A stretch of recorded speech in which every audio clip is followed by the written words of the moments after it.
Margaret awoke, startled, a cold sweat clinging to her. She gathered her thoughts.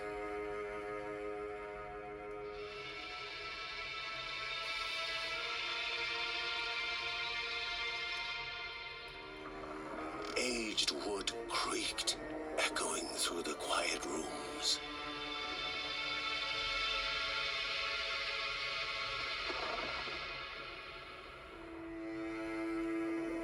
Near the house stood a shrine to Rhea Dana, goddess and daughter of the land, of Rhea and a being of comfort.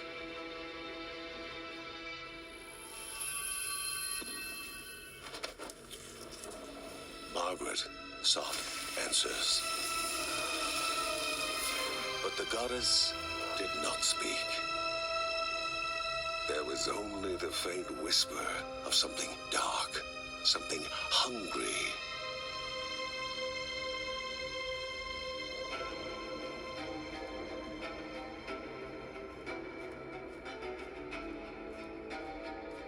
The old seer's bones felt the weight of their age as she climbed.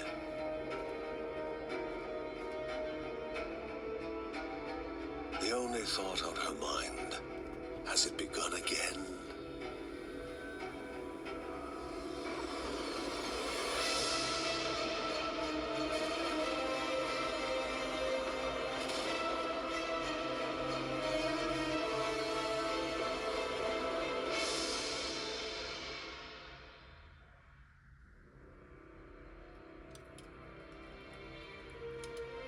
John's mission would be a simple one.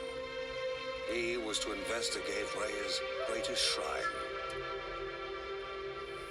His mother presented him with a fresh divinity shard.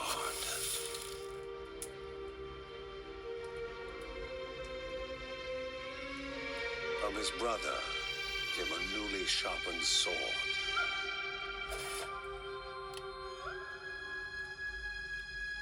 His wife gave him a kiss, and his daughter's hugs were full of reason to return home safe.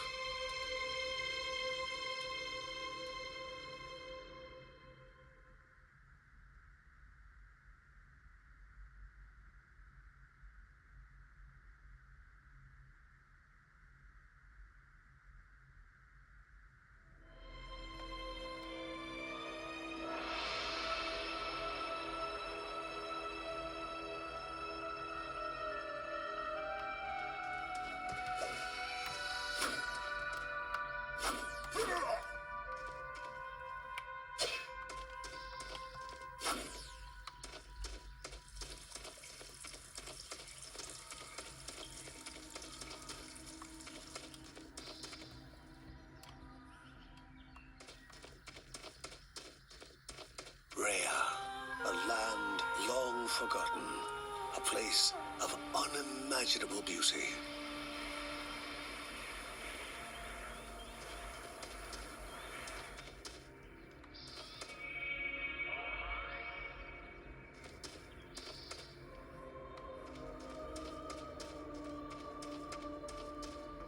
It first appeared as sludge given life, slithering creatures, small and vile.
impeding further progress. A battle was certain.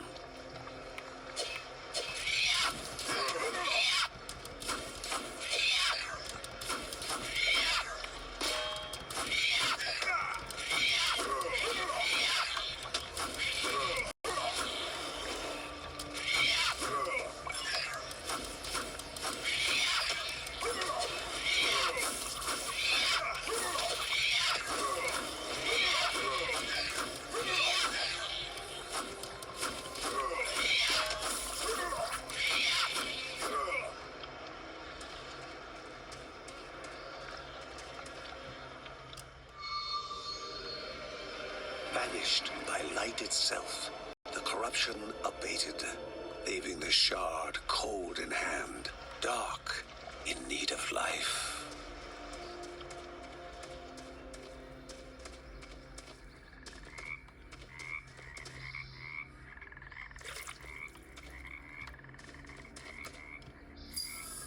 The shard grew warm, humming softly from the harnessed energy.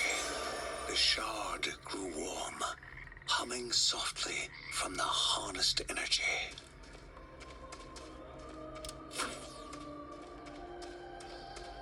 Before him was now one more dangerous than those that came before.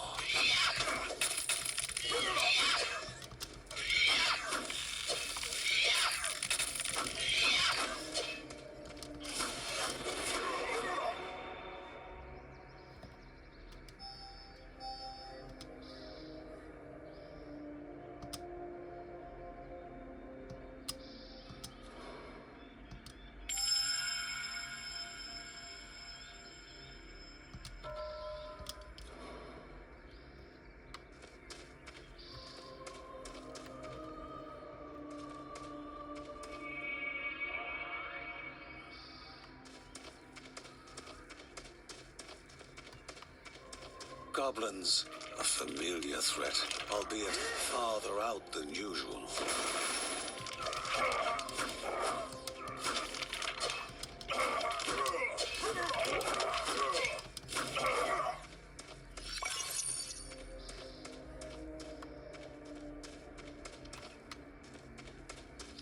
Inherently violent and ill-bathed, the goblins were an unfocused but constant threat.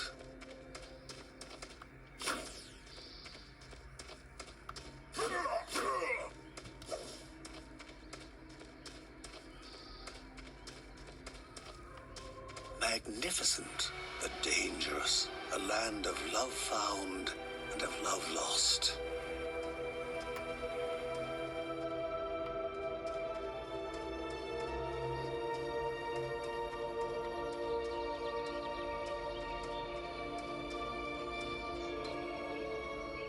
Before him was sacred ground, left untouched in days gone by.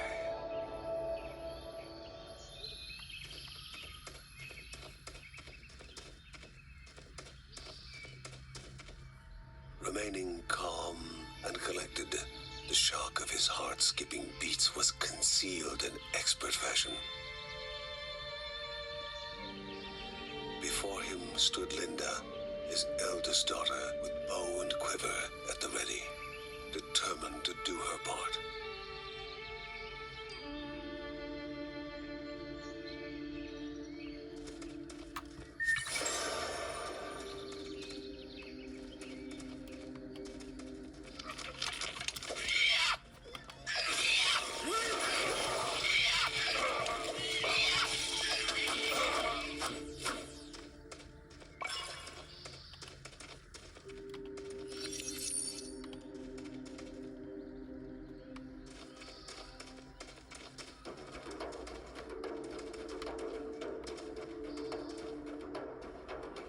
Before the Guardians were not beasts feeding, but monsters consuming, destroying others. They corrupted and distorted, creating even more hungry husks.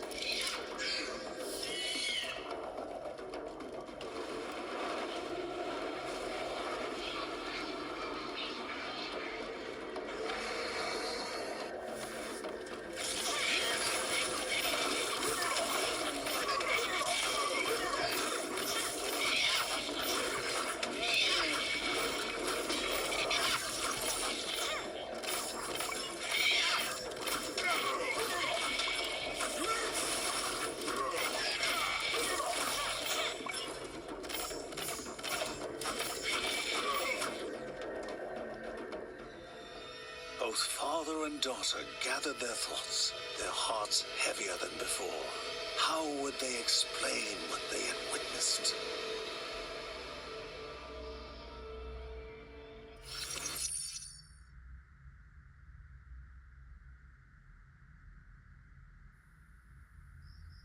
The ancient tree had been cut down. Together, father and daughter described the horror, the creatures dripping with decay that slithered into bodies stuck between life and death to bolster their ranks. Grandma Margaret confirmed what they all feared.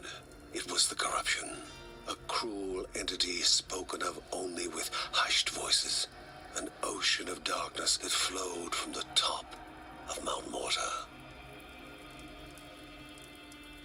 And the Bergsons' duty was to stand against this devouring deluge of death. Kevin was also eager to do his part in the family's fight, especially when his older brother Mark was off somewhere. He was as much a guardian of their mountain home as any of them. She stood. If they were to reach the summit and destroy this evil, as the Bergsons of old had done in the past, they would need the assistance of the sanctuary.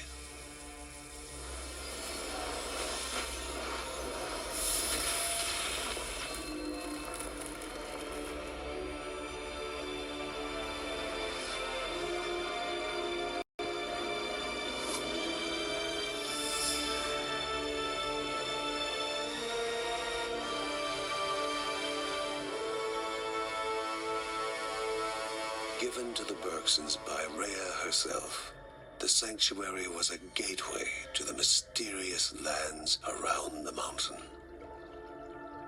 Margaret pointed to the huge crystal at the center of the den, revealing their next task: to activate it and open the way to the source of the corruption.